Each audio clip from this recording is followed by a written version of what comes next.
together as a team and building a community unit is one of the cornerstones of our movement. I began to feel more confident after earning my first badge and following through on our responsibilities. Now, I believe I can be a leader, not just as an AGBU scout, but in my future professional life also. The best part about being a leader within the AGBU is watching my Boy Scouts evolve into mature, responsible young leaders. Through scouting, I had the opportunity to join the marching band when I was 12 years old.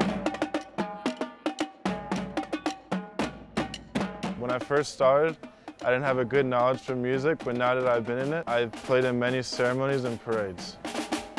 I care about the environment. One of the things I love most about being an AGBU Cub is the fact that we learn how to be more conscious about our surroundings and how important conservation and awareness is for the future of our planet. AGBU Scouts is an invaluable program for our Armenian youth today because it teaches them about our identity and our culture among many other things.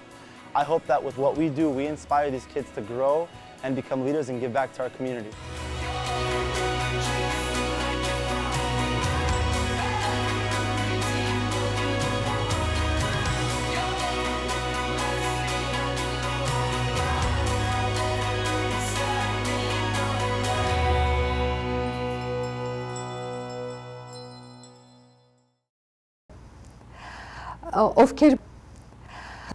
Ովքեր որ սա հայկական բարեկամ, ովքեր սա հայկական բարեկամ, ովքեր սա հայկական ես Լուսինեն Ալբանդյանն եմ, այսօր ես Լուսինեն Ալբանդյանն եմ, այսօր եմ վարում հաղորդումը, եմ վարում հաղորդումը, եմ վարում հաղորդումը, եմ վարում հաղորդումը, եմ վարում հաղորդումը, եմ վարում հաղորդումը, եմ վարում հաղորդումը, ելույթը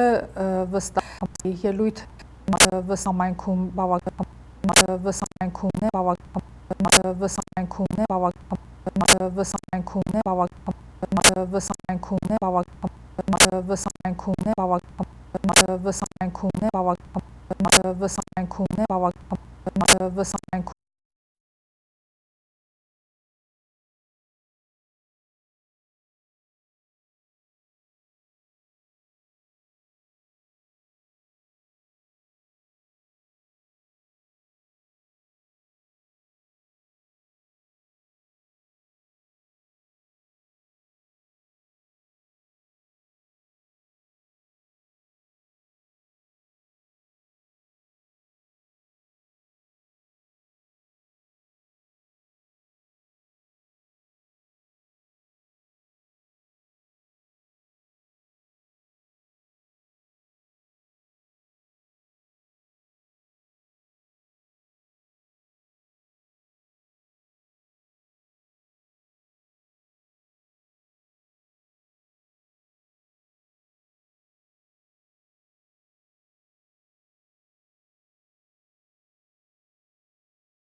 Channel found. There it is.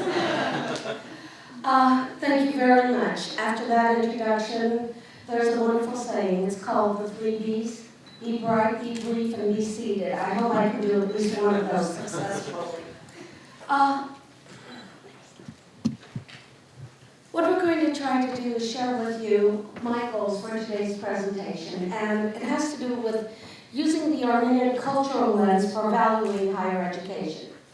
As far as I know, there's no one in our community that doesn't understand the value of education, specifically higher education. Yet it depends greatly on where you are in the socioeconomic situation with your family, and whether you're in Armenia or here. So for today's presentation, I will try to bifurcate the fact that you can be a diasporan Armenian or homeland Armenian, and things may be slightly different. As you hear me speak, the presentations have been cut, so what I want you to know is I'm going to practice the Armenian television newscaster Hosnak style. of speaking, which is 10 times faster than normal, so stay with me. We're going to discuss the importance of higher education and ways to nurture and support young Armenians into, through, and beyond higher education. Higher education actually starts from birth. It's the kind of thing that your parents start you with. I love the book that says, everything I needed to know in life I learned in kindergarten. That's just about it. These are some of the crucial ways of establishing the relationship and how important it is from birth to start working with your child on the motivation to learn more.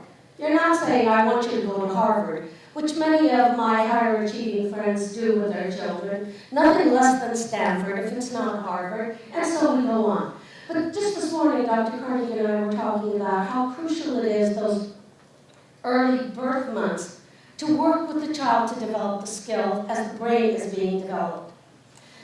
Also, contributing factors is the need for parents who are involved. This is very crucial. Take a look around you and see the people who've succeeded. What you're going to find, and look at yourself as students, you're going to find a family network, parents that have been extremely supportive. Not too long ago, I gave a speech to Armenian women's group, and they asked me to talk about the role of grandparents in the life of children. So I did nearly 2 weeks of research and found that there is an abundance of research that talks about the importance of grandparents and extended family in the lives of children. And one of the things that I found very interesting is something all Armenians know. It's better to keep your family together. Where in some of the other societies, the independence of the child is stressed. In our culture, the independence through dependence is stressed. And I think that has its own beauty. And what I learned is a child who has their grandparents around them absolutely outperforms children who have not had that nurturing. And it's a research done through Ohio State. The need of having a village or a community. Oh boy, just look at you around here. Today's been like a reunion for me and seeing a lot of friends, and I thank Hye Geen and both Sona Zetlian and Sona Yakubian for their vision and inviting me to this presentation, because it's allowed me to reconnect with our beautiful Armenian community. When we talk about early childhood, as I was preparing this PowerPoint, my husband kept saying, Asinche, well, let me tell you, when we talk about early childhood, we often compare things as how quickly did she talk or how quickly did he walk. But there's so much more that can be done in early childhood. You heard how wonderful it was from Mary talking about Dr. Papazian. Sorry, Mary. She was a child when I first met her, so she's going to have to forgive me for calling her that. It's very important for you to provide the arts. There's a great deal of research that shows children who are involved with music and art outperform in mathematics. Why not? This is something we've all known. What Armenian child doesn't get up and recite? What Armenian child doesn't include dancing or music in their life? So we take care of this one pretty well. You have to do this anyway. I think. All right. Just having you read this, it says, I've never let my schooling interfere with my education. And that's what we mean by preschool. The education of love, the education of emotional development, and you'll see that there's also great research around the importance of not only academic learning, but the whole well-being of the person through emotional learning. Again, on the elementary, there are no specifics in research, but there's plenty that says that by the time the child is in school, they should be able to be advancing equal to their peers. You're going to see this. And this is a sign if the child is able to progress equal to their peers. And what I hear with my Armenian families is, oh, mine's a gifted child. We just don't have enough program for them, whether it's in Armenian schools or public schools. And I believe they are. We laugh at it, but I believe that a majority of them are. So they're probably progressing even better than their peers. Sure. Middle school is where it starts to show.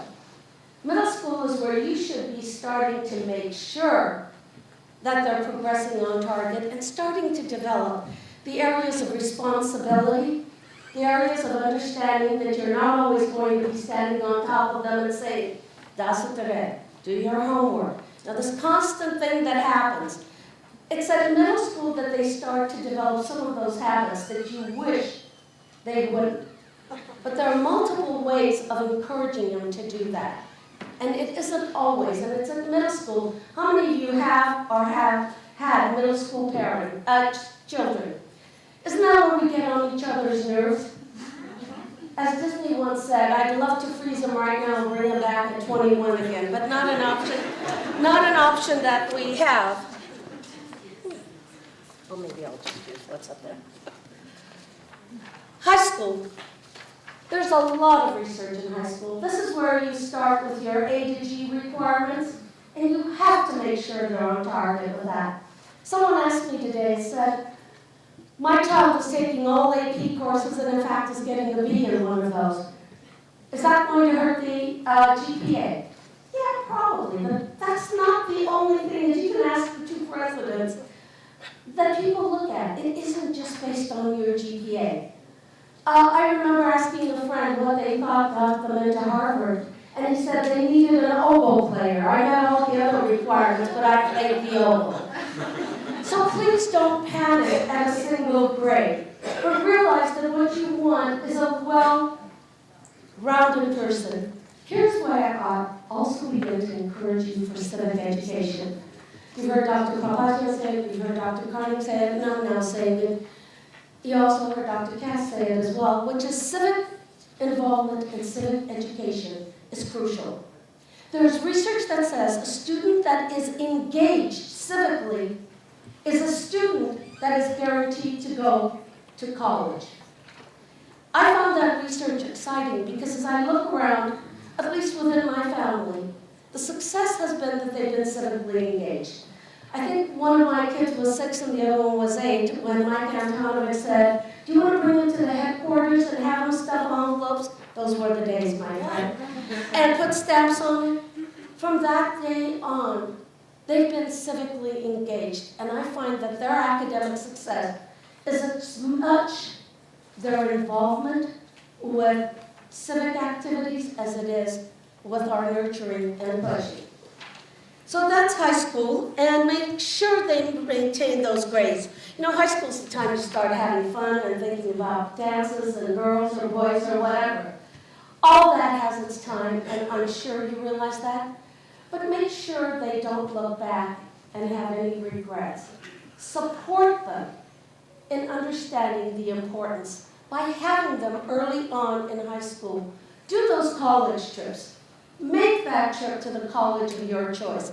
Go out of state and make that trip to an out-of-state college as a family.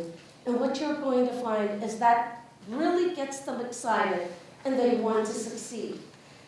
Education is the vaccine for violence. I did a lot of research for this presentation on what is education, correlation of education to prison population.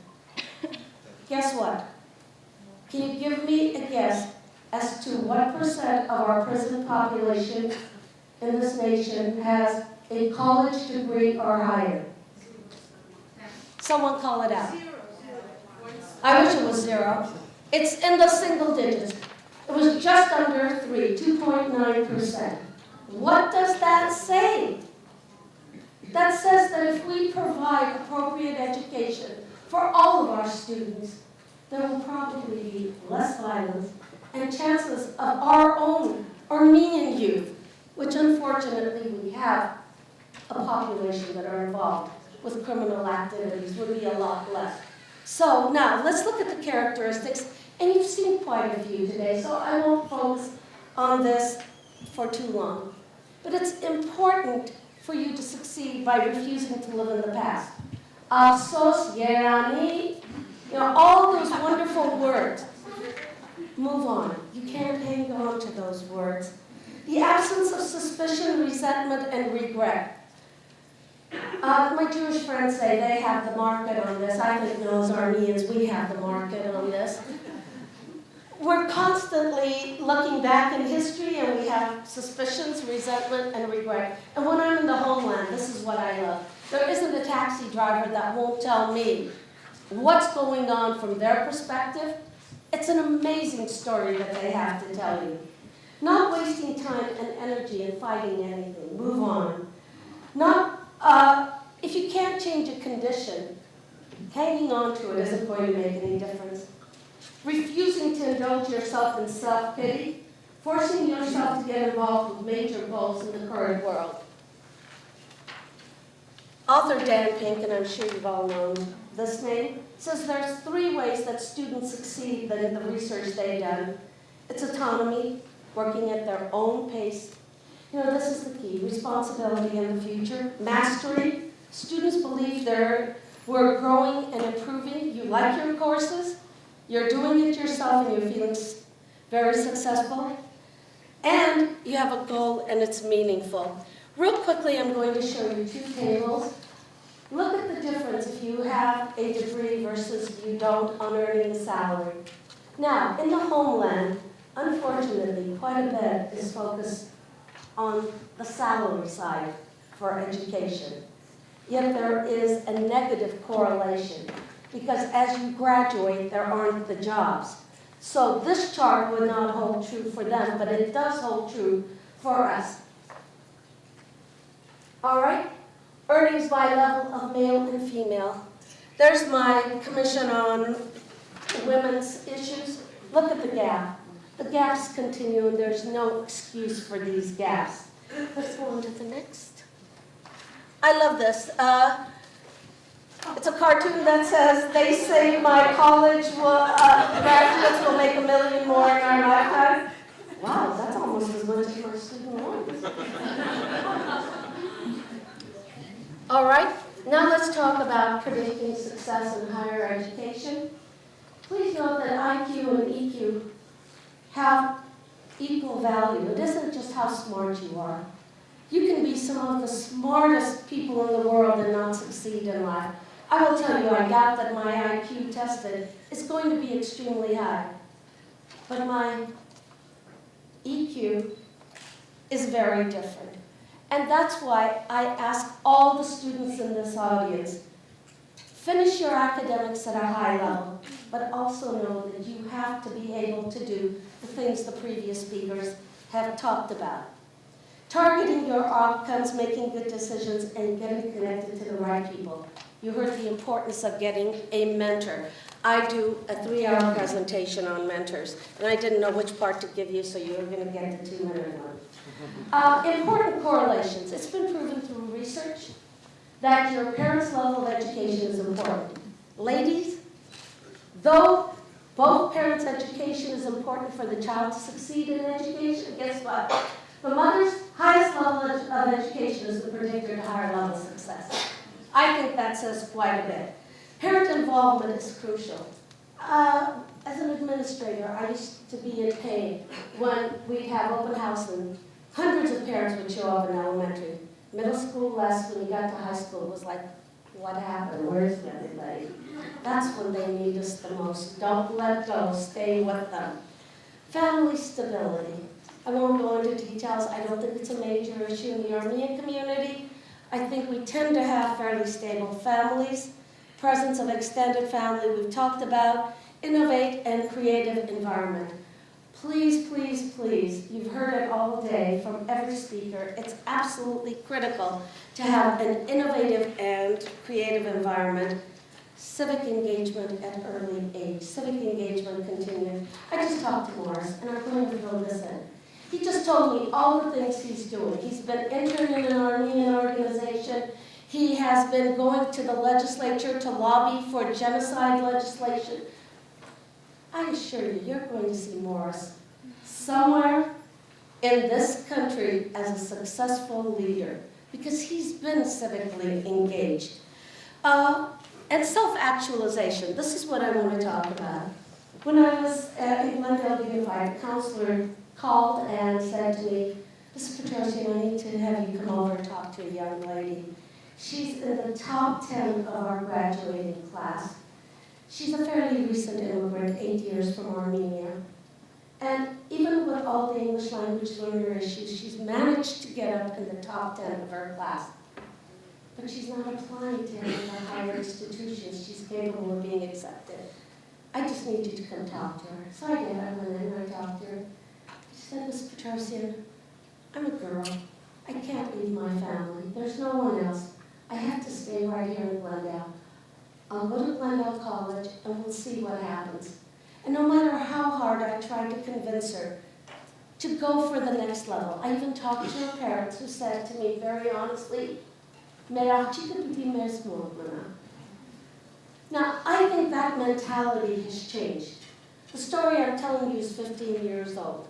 So I'm sure that mentality has changed. But I'm going to give you another example. Right at Hoover High, her name was Sona. She was the valedictorian. And when she got up to speak, she did her speech, and the closing, she spoke in Armenian.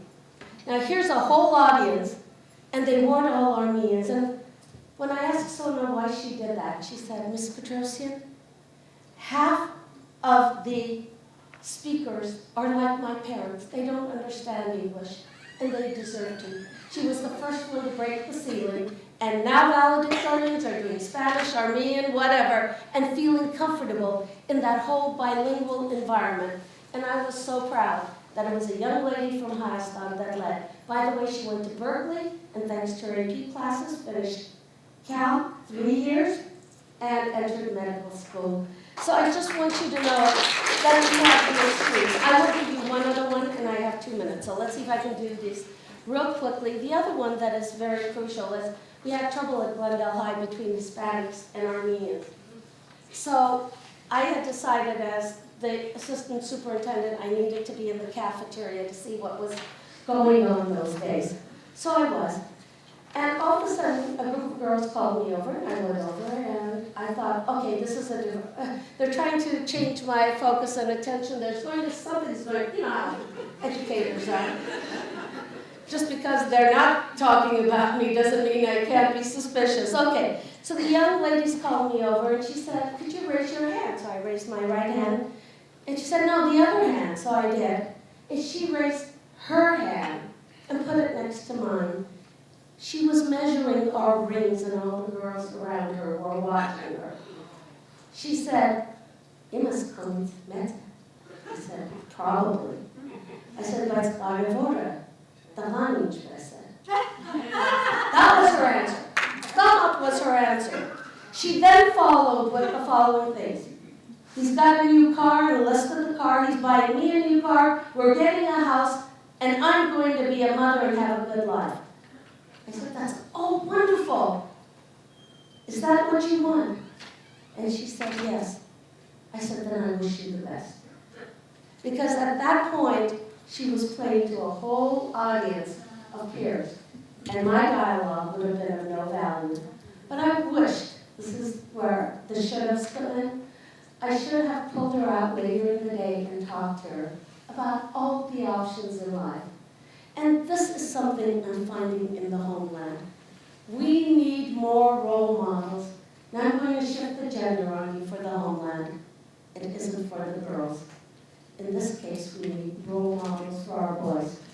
If you've attended university graduation at AUA, it's 70% women and at best 30% men. So as a women's advocate, I am really concerned about a nation whose male population doesn't have the role models, the spirit, and there's a lot of contributing factors, but we need to consider this. In closing, I'd like to ask you to do the following. You know, there's a very simplistic formula, more education, more health. By the way, there's even a correlation to longevity. Did you know that? More education, more credibility, and it goes on. But I hope that someday you can say more education and more commitment. Today with us was the school board member, Armand Al-Khani from Burbank Unified. Armand was one of our students. And I kept saying, get civically engaged, and he pushed America, we thank you, at every high school. So this April, every high school in Burbank will have the story of the Armenian Relief Support. That's what we're all about. And Generation Next. When we were in trouble, a group of young people from the AGBU stepped up and decided to mentor. And I'm speaking to all the young people. Make your life worthwhile, because all the education in the world, unless you use it to make a difference, and another colleague's already said that, isn't going to be of value. Make this world a better.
As a volunteer coach, I find it really rewarding to help these kids in coaching and practice and games when the time comes. It's really, really fun to see how driven they are and help them get their skills developed, and when their game time comes around, how confident they are. You see just the reward you get in their faces. So that's what makes me do what I do.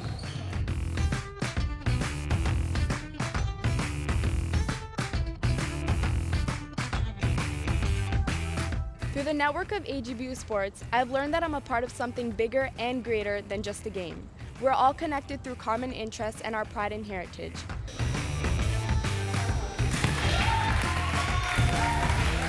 My son really enjoys being in the Saturday program for the athletics department at AGBU, and he's able to spend some time getting some good physical activity, spending some time with his friends, and we're able to come down and watch him during the soccer program every Saturday, so he really enjoys it.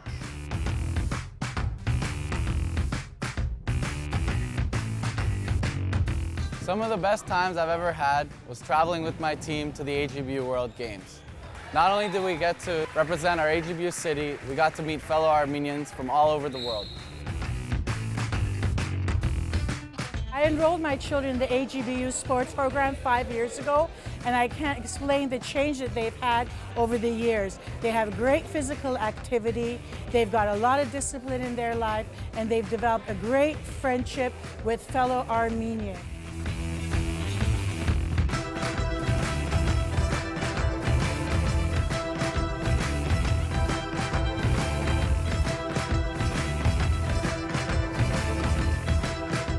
Loved watching basketball